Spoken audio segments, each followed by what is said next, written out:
नमस्कार, मैं हूं आपके साथ मयंक। देखिए, पहलगाम हमले के बाद भारत और पाकिस्तान के बीच बढ़ते तनाव को लेकर इस वक्त एक बड़ी खबर आई है और ये बड़ी खबर आ रही है ईरान की तरफ से। देखिए, ईरान ने कहा है कि हम भारत और पाकिस्तान के बीच मध्यस्थता के लिए तैयार हैं। ईरान के विदेश मंत्री का कहना है कि वो भारत और पाकिस्तान के बीच तनाव को कम करने में मदद कर सकते हैं। मदद करने का ईरान की तरफ से प्रस्ताव आया है। देखिए, ईरान के जो विदेश मंत्री हैं अब्बास अराक्ची, इन्होंने शुक्रवार की शाम को एक ट्वीट किया है और ट्वीट में ईरानी जो विदेश मंत्री हैं उन्होंने भारत और पाकिस्तान दोनों के बीच जो तनाव लगातार बढ़ रहा है उसको कम करने के लिए अपनी भूमिका निभाने की पेशकश की है। देखिए, ईरान की तरफ से क्या कहा गया है मैं एग्जैक्टली आपको बताता हूं कि ईरान के विदेश मंत्री ने ट्वीट करके जो बात कही है वो क्या कहा है। उनका कहना है, भारत और पाकिस्तान दोनों ईरान के पड़ोसी हैं। दोनों ही देशों के साथ ईरान के सदियों पुराने सांस्कृतिक संबंध हैं। ईरान पड़ोसी होने के नाते दोनों देशों को अपनी प्राथमिकता मानता है। भारत और पाकिस्तान इस वक्त एक मुश्किल वक्त में हैं। ईरान इस मुश्किल समय में दोनों देशों के बीच समझ बढ़ाने के लिए तैयार है। ये ईरान के विदेश मंत्री जो हैं अब्बास अराक्ची, उन्होंने जो है ये ट्वीट करके इस तरह से एक्स पे जो है वो इस तरह का एक प्रस्ताव भारत और पाकिस्तान के लिए रखा है। देखिए, उन्होंने जो एग्जैक्ट बात कही है, अगर मैं उनको उनके ट्वीट में एग्जैक्ट बातें अगर समझाने की कोशिश करूं, India and Pakistan are brotherly neighbours of Iran enjoying relations rooted in the centuries old cultural and civilisational ties. Like other neighbours we consider them our foremost priority. Tehran stands ready to use its good office in Islamabad and New Delhi to forge greater understanding at this difficult time, in the line with the spirit taught by Persian poet Sadi. देखिए, यहाँ पे इन्होंने जो tweet किया है Abbas Araghchi ने, इसमें इन्होंने जो फारसी कवि हैं सादी, इनकी 4 लाइनें भी ट्वीट की हैं। इन्होंने लिखा है, human beings are member of a whole in creation of one essence and soul. If one member is inflicted with pain, other members uneasy will remain. देखिए, ये जो कवि हैं फारस के कवि जिसका जिक्र अब्बास अराक्ची ने किया है, इसका मतलब जो भाव है वो कुछ इस तरह से है कि दुनिया के सभी इंसान एक ही तरह के हैं।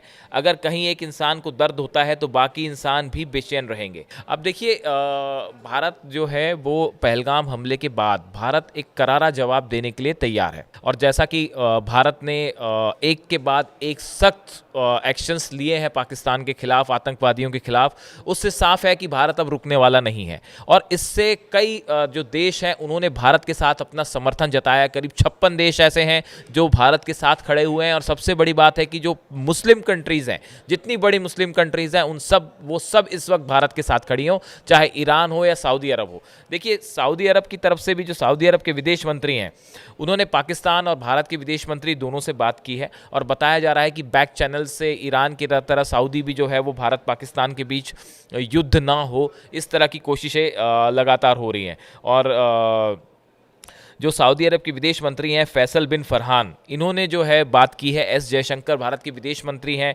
इनसे भी बात की है और उन्होंने पाकिस्तान के जो विदेश मंत्री हैं उनसे भी बात की है। और इस तरह की कोशिशें बैक चैनल से लगातार हो रही हैं कि दोनों देशों के बीच युद्ध की स्थिति ना हो। देखिए, इस समय जो है वो जो स्थिति भारत और पाकिस्तान के बीच है, जिस तरह से पहलगाम हमला हुआ उसके बाद भारत की तरफ से सख्त चेतावनी दी गई पाकिस्तान को और आतंकवादियों को जो मैसेज दिया गया है।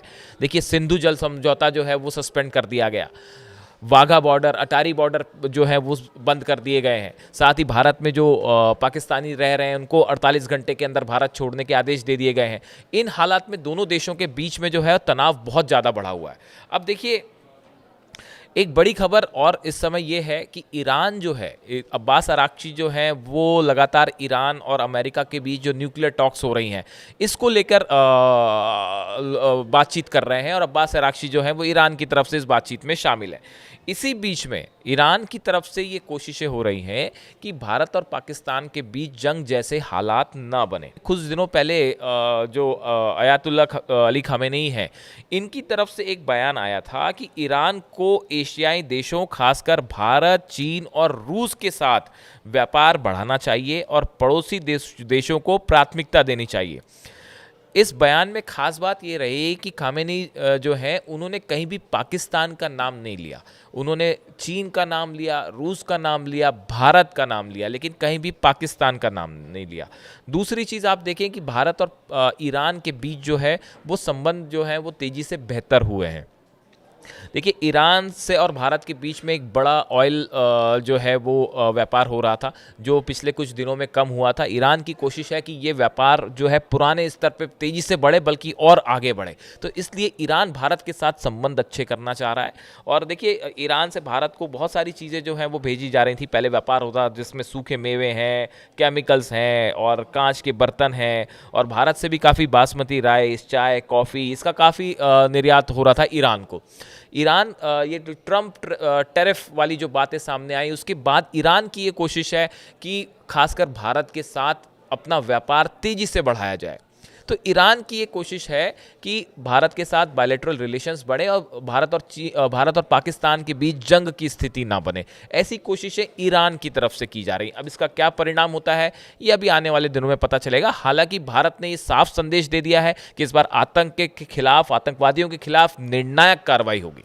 एक दूसरी चीज़ और ये है कि देखिए, इस समय पूरे जो मिडिल ईस्ट के हालात हैं, इन हालात में अगर ईरान और अमेरिका के बीच किसी तरह का समझौता हो जाता है और जंग नहीं होती है और न्यूक्लियर डील हो जाती है, तो ये भारत के लिए बहुत फ़ायदेमंद होगा। ईरान और अमेरिका के बीच अगर डील होती है तो ये, क्योंकि देखिए भारत के कई इंटरेस्ट हैं। देखिए, भारत जो है वो अगर अमेरिका और ईरान के बीच शांति कायम हो जाती है या डील हो जाती है, न्यूक्लियर डील हो जाती है, तो ये भारत के लिए बड़ा फ़ायदेमंद होगा दो लिहाज से। पहला, चाबहार पोर्ट जो है, इसको लेके भारत तेज़ी से आगे बढ़ना चाह रहा है, अपने प्रोजेक्ट को कंप्लीट करके जो है उस पर तेज़ी से आगे बढ़ना चाह रहा है।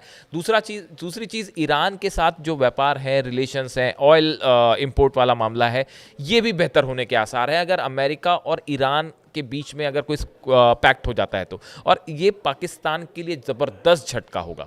ऐसे में इन हालात में ईरान और भारत के संबंध इस पूरे एरिया में एक बड़ी भूमिका निभा सकते हैं। अब देखना यह है कि भारत और पाकिस्तान के बीच जो टेंशन है, इसको दूर करने में क्या ईरान कोई बड़ी भूमिका निभा पाता है, उसका रोल क्या होगा, क्या ये भारत को मंजूर होगा। ये चीज़ें जो ऐसी हैं जिनका जवाब आने वाले कुछ दिनों में मिलेगा। लेकिन इस पूरे मामले में भारत पाकिस्तान के बीच ईरान की एंट्री एक बेहद अहम खबर मानी जा रही है।